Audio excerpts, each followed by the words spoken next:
یعنی کہ جو ان کا محتاط طریقہ ہے اس کے مطابق میرے علم میں ہے کہ انہوں نے یہ کنوے کیا تھا کہ کسی قسم کی تبدیلی کا ایکسپیریمنٹ پاکستان کے حق میں بھی نہیں ہوگا اور سی پیک کو بھی تباہ کرے گا، لہٰذا الیکشن میں آپ انٹرفیئرنس نہ کریں، فیئر اینڈ فری الیکشن ہونے دیں۔ چونکہ اس وقت سب کو یہ نظر آ رہا تھا کہ فیئر اینڈ فری الیکشن ہوں گے تو P M L N government دوبارہ آ جائے گی۔ اکانومسٹ انٹیلیجنس یونٹ تک نے پروجیکٹ کیا ہوا تھا کہ P M L N government دوبارہ لائکلی ہے واپس آ جائے گی۔ یہ نہیں کہ پی ٹی آئی آگے کیا اشر کرے گی، ڈسرپشن جو ہے نا آپ کسی دیکھیے دنیا بھر میں آپ دیکھیں جو کامیاب اقتصادی ممالک ہیں وہاں پہ کم از کم 10 سال کا سٹریچ ملتا ہے ایک پالیسی کو کامیاب کرنے کے لیے۔ آپ انڈیا کی مثال لے لیں، ہمارا ہمسایہ ملک ہے، بی جے پی اور کانگریس کی ہر حکومت نے 2 ٹرمز پوری کی ہیں اور یہ بنیاد بنی ہے ان کی کامیاب اقتصادی کارکردگی کا کہ جو پالیسیز وہ لے کر آئے وہ کم از کم گراؤنڈ ہو گئی ان 10 سالوں کے اندر۔ اگر آپ یہ 2 سال 5 سال کے ایکسپیریمنٹ کرتے رہیں گے اور یہ میوزیکل چیئر رہے گی تو کتنی بھی اچھی پالیسی ہو وہ کامیاب نہیں ہو سکتی۔ لیکن میرا کہنے کا مقصد ہے کہ جب وہ تبدیلی آئی اور وہ تجربہ نہ روکا گیا، کر دیا گیا، سب سے پہلے کیا کہ انہوں نے سی پیک کو سکینڈلائز کیا۔ سی پیک کے اوپر بے بنیاد غیر ذمہ دارانہ کرپشن کے الزامات لگائے، سی پیک کے بارے میں کہا گیا کہ مہنگے قرضے دے دیے گئے ہیں اور مغربی میڈیا نے ان بیانات کو بہت نمایاں طور پہ شائع کیا۔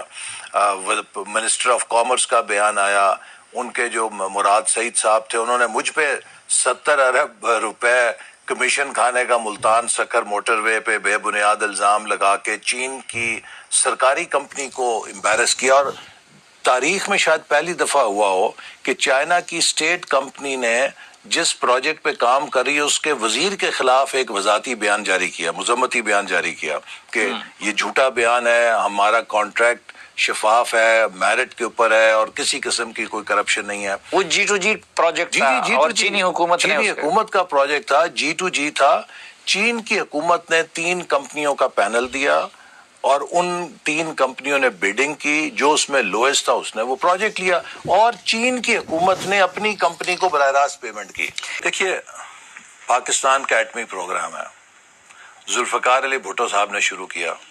کیا کبھی اسے اس بنیاد کے اوپر انتقام کا نشانہ بنایا گیا کہ اس کی بنیاد ذوالفقار علی بھٹو صاحب نے رکھی ہے؟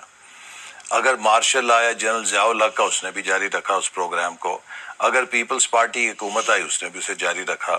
اگر مسلم لیگ نون کی حکومت آئی اس نے بھی اسے جاری رکھا۔ دیکھیے جو ملکوں کے قومی منصوبے ہوتے ہیں قطع نظر انہیں کون شروع کرے ان کو ہمیشہ جاری رکھا جاتا ہے، ان میں تواتر رکھا جاتا ہے۔ پی ٹی آئی کو اگر یہ شکایت تھی کہ مسلم لیگ نون نے سی پیک کا کریڈٹ لیا ہے تو پی ٹی آئی کو یہ جانتے ہوئے کہ یہ قومی منصوبہ ہے ہم سے زیادہ اونرشپ لے کے ان منصوبوں کو تیزی کے ساتھ عمل کرنا چاہیے تھا۔ چاہے جائے کہ وہ اس پورے منصوبے کو جس کا تعلق ملک کی قسمت اور تقدیر سے تھا وہ سکینڈلائز کرے۔ امریکہ میں جو ان کی اسسٹنٹ سیکرٹری ہیں انہوں نے ایک تقریر کی سی پیک کے خلاف جس میں کہ مغرب میں ایک بہت بڑا مقدمہ بنا سی پیک کے خلاف۔ اگر آپ ان کی وہ تقریر نکالیں، ان کی تقریر کی بنیاد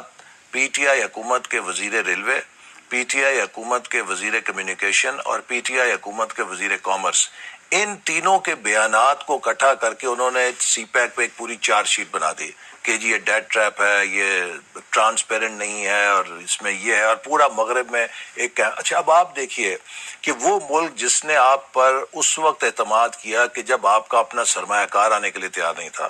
انہوں نے اربوں ڈالر کی سرمایہ کاری کی، آپ اگر اس ملک کو اس طرح ریٹرن کریں گے کہ اسے سکینڈلائز کریں گے ان کا کیا رد عمل ہوگا؟ پھر جو چین کی کمپنی آئیں، مجھے خود ذاتی طور پہ علم میں ہے کہ ان کو اتنا زج کیا گیا ویزوں کے لیے، ایگزٹ پرمٹس کے لیے، ان کے ویزے ایکسپائر ہو جاتے تھے، رینیو نہیں کیے جاتے تھے، وہ بیچارے رشوت دینے پہ مجبور ہوتے تھے کہ کسی طرح وہ ملک سے ایگزٹ ویزا لگوا کے نکلیں، تو وہ سارا جو سینٹیمنٹ بنا تھا وہ تباہ کر دیا انہوں نے۔